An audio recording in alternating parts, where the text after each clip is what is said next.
नमस्कार दोस्तों, स्वागत है आप सभी का फिर से हमारे चैनल भक्ति की दुनिया में।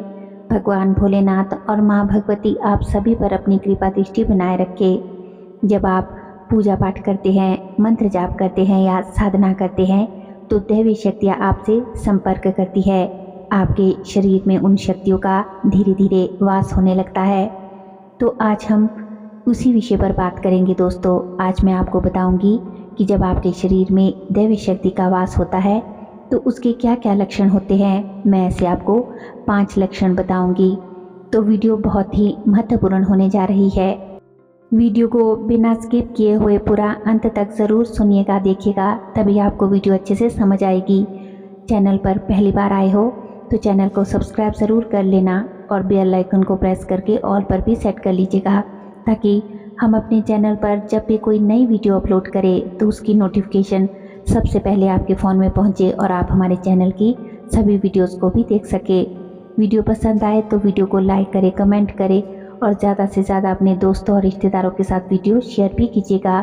तो चलिए वीडियो में देरी ना करते हुए आगे बढ़ते हैं और जानते हैं उन लक्षणों के बारे में, उन संकेतों के बारे में। तो जो दोस्तों पहला लक्षण है कि जब आप बैठे हुए पूजा कर रहे हो और आपके शरीर में आपको ऐसा दर्द महसूस हो कि आप सीधे कमर करके बैठ नहीं पा रहे हो, कहीं ना कहीं आपको दर्द महसूस हो रहा है, तो आपको समझ जाना चाहिए कि माता रानी की कृपा आप पर बरस रही है। वो आपको सीधी नज़रों से देख रही है। तो आपके शरीर के अंदर जो ऊर्जा है वो बर्दाश्त नहीं कर पा रही है उस ऊर्जा को, क्योंकि दैवी शक्ति है तो थोड़ा दर्द होना तो ज़रूरी है। तो ये दर्द आपको होगा ही होगा। तो पहला संकेत तो यही है। और जो दूसरा संकेत हमें मिलता है कि जैसे हम किसी मंदिर में जा रहे हो या किसी तीर्थ स्थान पर दर्शन करने जा रहे हो और हम लाइन में लगे हैं और अभी काफ़ी लंबी लाइन लगी हुई है, हमें वहाँ खड़े होना पड़ रहा है, तो आप देखेंगे कि आपके सीने में आपको बार बार जलन जलन सी महसूस होती है और मन करेगा कि पता नहीं कब तक हम यहाँ खड़े रहेंगे, कैसे यहाँ खड़े रहेंगे। और आपको आभास होगा कि कुछ तो है हमारे सीने में, ये क्यों जलन हो रही है। तो वो आप समझ लीजिएगा कि जिस भी भगवान के मंदिर, उनके द्वार पर आप जा रहे हो वो आपसे है तो दूर, अंदर बैठे हुए, मंदिर के अंदर बैठे हैं, लेकिन उनका जो ध्यान है, उनकी जो दृष्टि है वो लगातार आप पर बनी हुई है और वो आपको महसूस करा रहे हैं कि मैं तुम्हें देख रहा हूँ या मैं तुम्हें देख रही हूँ, मैं तुम्हारे साथ हूँ, इसलिए थोड़ा इंतज़ार और करते रहो। जितनी भी लाइन लगी है इंतज़ार करो, मैं तुमसे ज़रूर रूबरू होऊंगा, तुम्हें ज़रूर दिखूंगा, तुम्हारे पास आऊँगा। तो ऐसा आपको संकेत मिलता है। और तीसरा संकेत हमें मिलता है कि हम रात को सो रहे हैं तो सोते हुए हमें सपने आते हैं, जैसे कि बहुत सारे मंदिर आपको दिख रहे हो, ऐसे मंदिर जो आपने कभी रियल में ना देखे हो, आपने कभी देखा ही ना हो वो मंदिर, ऐसे मंदिर आपको दिखाई देंगे। या फिर देवालय आपको दिखेंगे, ऐसा आपको दिखेगा आपने वो जगह कभी देखी नहीं होगी, वो आपको सपने में दिखेगी। तो इस संकेत से भी समझ आना चाहिए कि माता रानी हमारे पास ही है, हमारे साथ ही है। ये होता है तीसरा संकेत। और दोस्तों चौथा संकेत ये होता है कि आप बैठे हुए ध्यान लगा रहे हो, माला जाप कर रहे हो या ऐसे ही बैठे ध्यान लगा रहे हो, दोनों में से कुछ भी, तो आपको लगेगा कि आपके शरीर में एक सिहरन सी दौड़ रही है। बार बार ऐसा लगता है जैसे बहुत सिहरन सी दौड़ जाती है, एकदम जैसे एक बिजली के झटके जैसे तेज करंट आपकी पूरी बॉडी में दौड़ रहा हो। तो ये जो सिहरन सी दौड़ती है ना, ये माता रानी की एनर्जी होती है। तो हम तो नॉर्मल इंसान हैं, हम कैसे इतनी शक्ति को झेल पाएंगे, इस ऊर्जा को हम कैसे संभाल पाएंगे। तो माता की जो शक्ति है वो हमारे शरीर को छू जाती है, तो मात्र उस छुअन भर से ही हमारा शरीर कंपन करने लगता है, कांपने लगता है हमारा शरीर। तो यह चौथा संकेत है कि माता रानी या फिर किसी भी भगवान की शक्ति जब, जिसको आप मान रहे हैं, उनकी ऊर्जा शक्ति जब आपको छू रही होती है तो शरीर में कंपकपाहट होती है। तरंगे जो है माँ की वो आपके शरीर में जब प्रवेश करती है तो आपके रोंगटे खड़े हो जाते हैं। अब बात करते हैं पांचवें संकेत की। पांचवा संकेत ये है कि आप भगवान के ध्यान में बैठे हो, बैठे हो, बैठे हो। और आपको नहीं पता कि आप कितने समय से बैठे हुए हो। ध्यान करते हैं तो बहुत समय निकल जाता है, समय का कुछ पता ही नहीं चलता। तो आपके जो शरीर के रोम छिद्र होते हैं ना, ऐसा लगता है कि जैसे वो ठंड में होता है ना, कि जैसे तेज तेज तेज ठंड लगती है तो रोम रोम खड़े हो जाते हैं। कुछ ऐसा ही आपको भी महसूस होता है। आपको ठंड लग सकती है या ठंड में गर्मी लग सकती है, क्योंकि जब कि हम किसी भगवान के ध्यान में बैठते हैं तो अगर हम उस ध्यान साधना में गहराई में डूब जाते हैं तो हमें सिहरन और ठंड लगती ही लगती है। कई बार ऐसा भी होता है कि ठंड में गर्मी और गर्मी में ठंड हमें महसूस होती है, जैसे हमारे शरीर का एक एक रोम खड़ा हो जाता है। ठंड कहाँ से लग रही है, कहाँ से आ रही है, ये समझ में नहीं आता, तो ऐसा होने लगता है।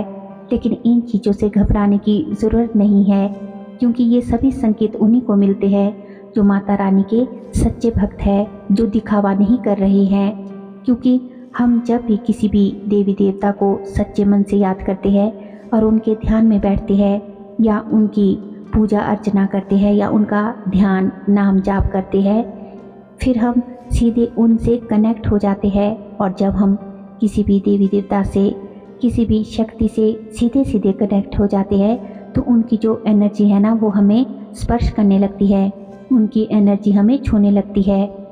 और जब उनकी एनर्जी हमें छू रही होती है तो जो भी मैंने आपको ये संकेत बताए, वो संकेत, वो अनुभव हमें होने लगते हैं। कोई भी कि हमारे शरीर में दर्द हो रहा है या फिर सीने में जलन हो रही है या फिर एक सिहरन सी दौड़ रही है, ऐसा हमें एहसास होने लगता है कि कोई तो ऐसी शक्ति है, कोई तो ऐसी दिव्य शक्ति है जो हमारे शरीर को छू रही है। उस समय ना हमें पता नहीं चलता है, बस हम ये सोचते हैं कि ये पता नहीं हमारे साथ क्यों हो रहा है। और कई बार हमें ऐसा लगता है कि शायद हमसे कुछ गलत तो नहीं हो गया है, हमसे कुछ अपराध तो नहीं हो गया है, या हमने कुछ गलत तो नहीं कर दिया है जो हमें हमारी कमर में दर्द महसूस हो रहा है, या फिर हम लाइन में लग रहे हैं तो हमसे कुछ भूल तो नहीं हो गई जो हमारे सीने में इतनी जलन हो रही है। तो आपसे कुछ गलती नहीं हुई होती है, कोई अपराध नहीं हुआ होता है। ये तो उस समय उस शक्ति का स्पर्श है, उनकी शक्तियों का स्पर्श है जो छू कर जा रहा है, और हम उस चीज़ को समझ नहीं पाते, क्योंकि कोई भी साधक ये नहीं समझ पाता है कि ये मेरे साथ क्यों हो रहा है। बस उसे यही लगता है कि शायद कोई गलती मैंने कर दी है, इसलिए ऐसा मेरे साथ हो रहा है। लेकिन नहीं, आपको घबराने की ज़रूरत नहीं है। आप जैसे सीधे सरल मन से लगे हुए हैं, वैसे आप जुड़े रहे माता रानी से, वैसे आप यूनिवर्स से जुड़े रहिए, क्योंकि जब उनकी विशेष कृपा होती है तभी आपको ये संकेत मिलते हैं। ऐसे ही जो दिखावे में बैठे हैं उन्हें ऐसा कुछ नहीं होता, ना ही उन्हें ऐसे कुछ अनुभव होते हैं। ये तो उस जगत जननी की शक्तियाँ है जो अपने साधक के शरीर को स्पर्श करती है, क्योंकि वो भी जानती है कि कौन सच्चा है, कौन झूठा है, कौन दिखावा कर रहा है और कौन सच्चे मन से बैठा है। तो बस आपको घबराने की ज़रूरत नहीं है। आप अपने ध्यान में बैठिए, माता रानी का नाम लीजिए, या आप जिस भी देवी देवता को मानते हैं, जिस भी शक्ति को आप पूजते हैं, उनसे कनेक्ट होइए, उनके ध्यान में बैठ जाइए। फिर आपको दिखेगा कि आप आंखें बंद करके भी बैठ रहे हैं ना, तो जिस भी भगवान को आप मान रहे हैं उनके साक्षात दर्शन आपको होना शुरू हो जाएंगे। अब दर्शन कैसे? मानो आपने अपनी आंखें बंद की हुई है, तो आपको ऐसा लगेगा जैसे पुराने समय में एक कंधे में लेकर आते थे ना, वो शो दिखाते थे, जो उसमें इधर से उधर तस्वीर जाती रहती थी। तो ऐसे ही आपको ध्यान में भी आपको अपने आज्ञा चक्र पर तस्वीरें इधर से उधर जाती हुई दिखाई देगी। ऐसा लगता रहेगा जैसे अभी हमें माता रानी के दर्शन हुए, उसके बाद दूसरी तस्वीर हमारे सामने आ गई, तो जो दूसरी तस्वीर में हमें शंकर भगवान जी के दर्शन हुए, और उसके बाद मानो तीसरी तस्वीर हमारे सामने आ गई, तो तीसरी तस्वीर में हमें कान्हा जी के, राधा जी के दर्शन हो गए। ऐसा जब हमें दिखता रहेगा तब इन सब चीज़ों से आपको डरने की ज़रूरत नहीं है दोस्तों, कि ये पता नहीं मेरे साथ क्या हो रहा है, क्यों हो रहा है। बस आपको ध्यान इस बात का रखना है कि ये सब बातें किसी को बताने की नहीं होती। आप अपने अनुभवों को किसी को मत बताइए। ये सब ये जो अनुभव आपको होते हैं आपको सिर्फ अपने मन के अंदर रखने हैं। आप अपनी पूजा, ध्यान, साधना, नाम जप निरंतर करते रहिए। अपने भगवान पर, अपनी माता रानी पर अटूट जो विश्वास है वो बनाए रखिए। ठीक है, बस खुद से समझ लेना कि हम जो अपनी साधना कर रहे हैं, पूजा कर रहे हैं, ध्यान कर रहे हैं, वो सब अच्छे से हो रहा है और माता रानी की कृपा हम पर है। बस वो हमें देख रही है। बस आपको यही करने की ज़रूरत है और आपको कुछ भी नहीं करना है। बस आपको वही एक बात का ध्यान रखना है जो मैंने आपको अभी बताई कि आपको अनुभव आप अपने जो है किसी के साथ शेयर नहीं करने हैं, क्योंकि अगर आप अपने अनुभव किसी से बताएंगे ना तो वो आपको दर्शन देना बंद कर देंगे कुछ समय के लिए। इसीलिए आपको किसी को भी कुछ बताने की ज़रूरत नहीं है।